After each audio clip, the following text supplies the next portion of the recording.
dastaketa organoliptiko bat egitea gauza komplikatua da, jakin behar da, eta nik egiten dutena da, pixkat saiatzen naizena egiten da gauza basikoak edo oinarrizko teknikak transmititzen. Eukitzea ardo baten ezaugarriak ikusteko edo jarraitzeko. Eta honekin zer lortu nahi dugu? Pixkat hori, jendia desinitzea eta euskeraz animatzea olako gauzak egitea.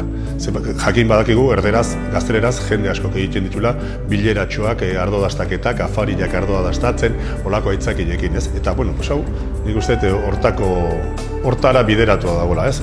Gauza berakin, baina euskeraz egiteko ahalmena eukitzea.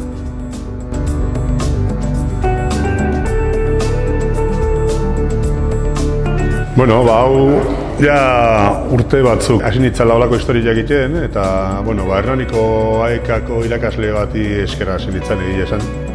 Harek idea bat zakan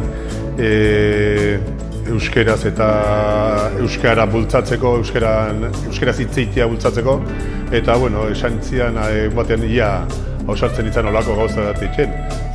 Bilak ardozariak ginean eta bodegetan eta ikusiak ginean, eta beha bazekin ikastaroak eta inen azkala. Eta hola hasi izan, egia esan tontamentian esaten da bezala. Proba egin duen, han nahiko arrakasta izan zuen, handikan beste euskaltegi batzutara jo nintzen, Irungo euskaltegira, hemen Errenteriari bai. Ondo, niri gustatu izait, jendeari zerbait aportatzea, kasu honetan euskeran alde eta balin bada, gehiago.